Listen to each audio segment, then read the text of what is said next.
we live in today, and it's taking a lot of effort on our parts and on the parts of parents and neighbors, and that whole takes a village thing to try to get more children to go back to that playing outdoors thing. I do believe that it's important to have a family behind getting children outdoors, but it's not necessary. There is hope for those who don't have families. My family does not do very much outdoors. The family I grew up with, my own family, my current family does. I was the anomaly, and I was the one who was always off playing in the stream at the golf course in the neighborhood and doing my homework in the grass. And they had to come outside to find me. So I do think that there is hope.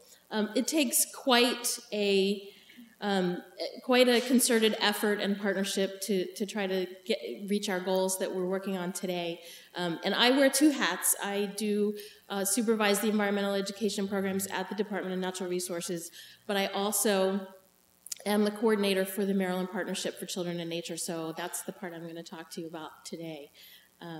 I started early in my career always being outdoors with kids. It is a passionate type of job. I love it. I would go back to it this very minute. I've been stuck in mud from Louisiana to Maine and usually have children pulling me out of the mud. It's a great way to spend your career, but doesn't pay the bills. And so those of us who are in the environmental field who have kind of moved up a little bit realize that eventually we get out of doing what we love, and we have to do things at a little bit higher level or at a different level to be able to make them happen. And that's where I am today. So I'm sitting there listening to Nita talk about the work of the folks at the state parks and listening about the national parks. And I'm sitting there thinking, I really want to get outside more. And but there's a lot of work that it takes both indoors and outdoors to get us where we need to be. So I'll tell you a little bit of background about the partnership itself. It was formed in 2008 by a governor's executive order.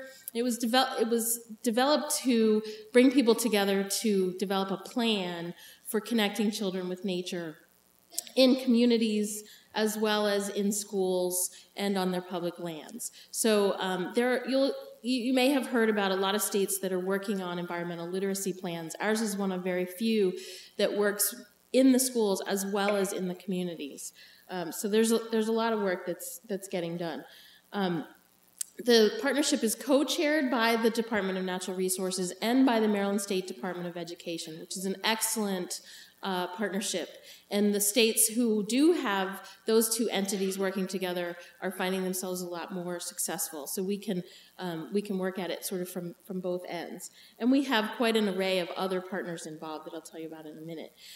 So as I said, the group was formed with a number of appointees originally to develop a plan.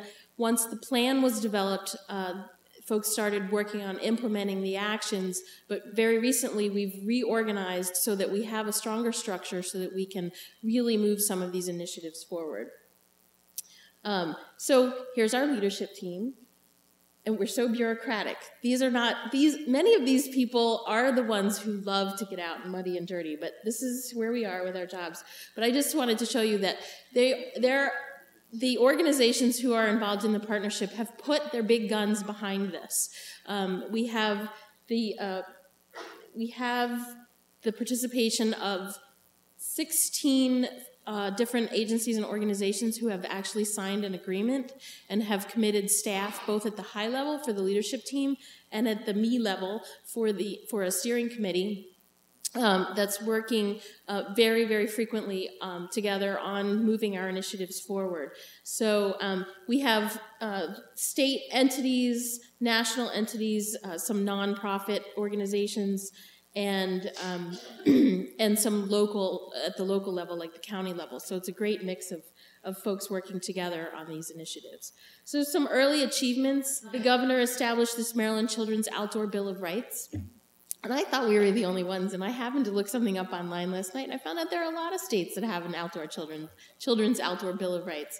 But it's a great tool to use when you're talking about what it is we're trying to get children to do. And I don't know if you all can read that, but it's things like splash and swim in the water, follow a trail, catch a fish, watch wildlife, camp under the stars, and that sort of thing. So it's a nice tool to organize around. And then Nita mentioned the Conservation Jobs Corps. That was established as part of this partnership and is being run and expanded by the Maryland Park Service. And you'll be hearing more about the environmental literacy graduation requirement later from Gary Hedges, but we are supporting that effort, and that the partnership came together to get that passed. I see Green and Julie smiling in the front. Those are my children in the middle there. They are graduating environmentally literate, despite my complaining about my son and his AP Environmental Science disaster this year as a senior.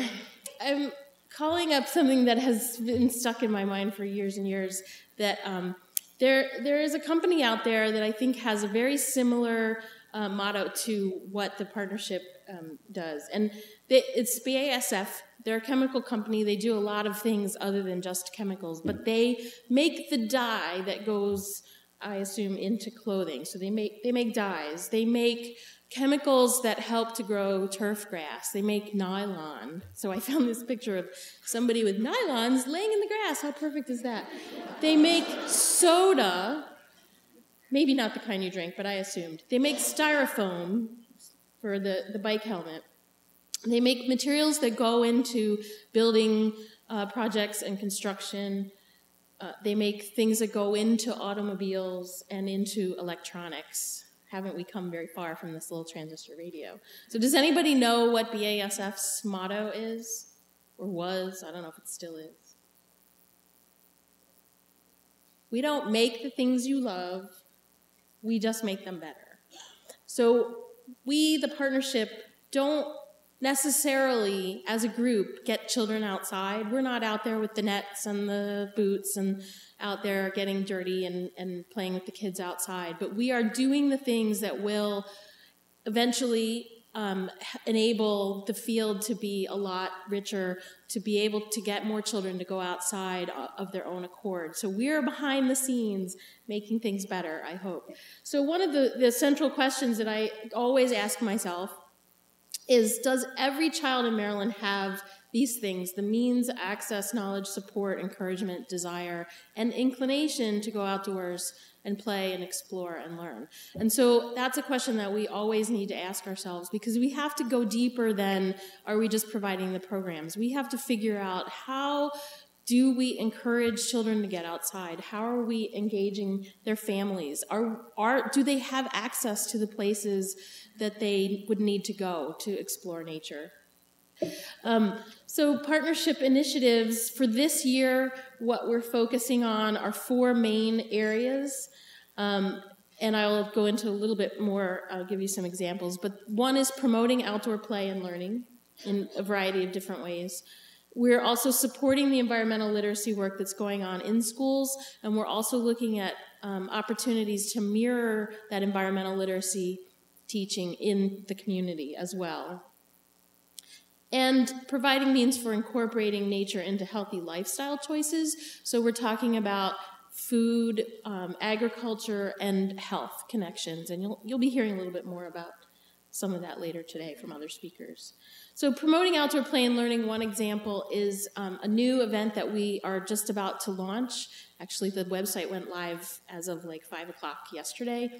Celebrate Maryland Outdoors Days is an event that's running from June 9th through the 23rd. It happens that June 9th is National Get Outdoors Day, and June 23rd is the Great American Backyard Campout that's sponsored by National Wildlife Federation and partners, and Maryland State Parks has a number of activities that are happening on that day as well. So in between there, during those 2 weeks, and it happens to be the first couple of weeks of summer vacation for a lot of the counties in Maryland, hopefully all of them, because I'm all about getting out of school and going out and have fun for camp, for summer. But during those 2 weeks, anybody throughout the state, any organization, whether it's an outdoor center or a park or a faith-based organization, a watershed organization, anyone who has an outdoor event, something that people can do outdoors, whether it's a hike or an owl program or stargazing or whatever, is invited to go to our website and enter their event. And then people who are looking for an event go to the different components of the Children's Outdoor Bill of Rights. And they click on that. Let's say they want to catch a fish. And then they'll get a list of all of the other events that are happening and places that they can go during those 2 weeks to go catch a fish or camp or hike or whatever. And so we're doing this to help promote statewide, just getting people outdoors to enjoy nature, to learn a little bit more about it. Hopefully we're encouraging others who haven't done very much of this to find places where they can go and get outdoors. So that's exciting for us, because it's one thing that's not quite so bureaucratic that we're actually able to do. And it's a partnership thing, so anybody who has something, you go to the website and I'll give it at the end. We're also supporting environmental literacy in schools and in the community, as I mentioned. So basically this is the BASF thing. We're making it better. We're supporting, we're providing. So we're looking at information and providing guidance that we can provide to both formal educators and environmental education providers outside of school systems, so that they have the tools that they need to help to teach about environmental literacy in schools. We're trying to facilitate communication and collaboration between those two groups, so that the people that have places to go to take children can talk to the school systems, and they get to know each other, and they compare resources and can work together. And we are encouraging the schools to take the students outdoors as often as possible, with the goal of getting every student outdoors every year, which is a high goal in these budget-tight times. So we're trying to work together to help support all of that effort. We've been doing a lot of things together. We just finished a series of 7 regional environmental literacy workshops throughout the state for school systems and environmental ed providers, so that they can talk to each other and learn more about the resources that are available. So that's one example of the professional development that we're providing, and that's ongoing, and you'll hear a little bit more about that later. And then for students, we're working on that every student, every year goal, trying to provide some guidance for both the schools and the outdoor providers. To try to facilitate that. We are a co-sponsor of the outdoor at the Green Schools Youth Summit that Corrine mentioned. And we're looking more at schoolyard habitat and also agriculture initiatives, and figuring out how we can incorporate those better into the Green Schools application. We're using that Green Schools program as a sort of a common ground area where we can accomplish a lot of these goals. So then we're also looking at communities and community planning to try to assess and assure that every community has some access to green space. So we have a GIS park equity analysis that's been going on. It's about to be launched as an online tool that counties can use. So it's assessing where green space is in relation to communities, particularly those that are socioeconomically underserved, and looking at what the barriers are. Do they have to cross a highway to get to a park? Is there green space within walking distance? And looking at where those gaps are, and then working at the community and county level to try to figure out ways that we can bridge those gaps. How do we get access to those parks? How do we protect some piece of land that can be available to others to use, and so on. So we're also promoting nature play spaces throughout the community at a variety of different venues, whether they're child care centers or schools or parks or wherever. In doing that, the group has developed the Nature Play Spaces Pattern Book, which is also available on the partnership website. And it has a lot of guidance material for those who are interested in developing a nature play space, using natural materials and getting a feel for some of the elements of nature, and putting back some of that unstructured play into areas that are otherwise very structured. So the picture with the rocks is a little hard to see, but that's a playground, and the ground is covered just with pine needles, and I think there's sand underneath, so the kids are able to play in a little bit more natural. So health and food and agriculture connections. The health one, we're still making connections to try to figure out what our strategy needs to be, where we're needed. You will hear this afternoon from Mary Hardcastle from Parks and People about their initiative with Docs and Parks. And so we're trying to make connections with their program as well as at the national level to try to figure out where we fit in to help promote that on a statewide level. Excuse me. And also looking at other ways that we can try to infuse outdoor time into people's lives as a measure of health, as well as just enjoyment. But a lot of people don't necessarily think about outdoor play as part of a health component. They're thinking more about nutrition and education. And then with agriculture, we're looking at integrating more agriculture education into schools. There's a farm-to-school program teaching students about local sources of food, where their food comes from, and also doing some school gardening. And some counties have really embraced that in a great way, and then others are just beginning. So we're trying to help figure out how we can promote that more. There will be some workshops and some more promotion of those programs. And then also working at the community level on more awareness of locally grown foods, what's available, what folks can grow themselves, for instance, at community-supported agriculture plots, and so on. So that's pretty much in a nutshell. Sorry, Julie, I stole your daughter. I love this slide because those are the children of two of the people that I work with very frequently, who I adore, who do a lot of this work with children outdoors. And they are walking the walk because both of their children love to play outdoors. My message to you is take your children outdoors, whether it's in school, at home, in the community. Grab somebody else's kid and take them outside. But this is my contact information. The website is dnr.state.md.us/CIN for Children in Nature. You can find it if you just go to the DNR homepage and keep following the trail through education. You'll get there eventually. But thank you.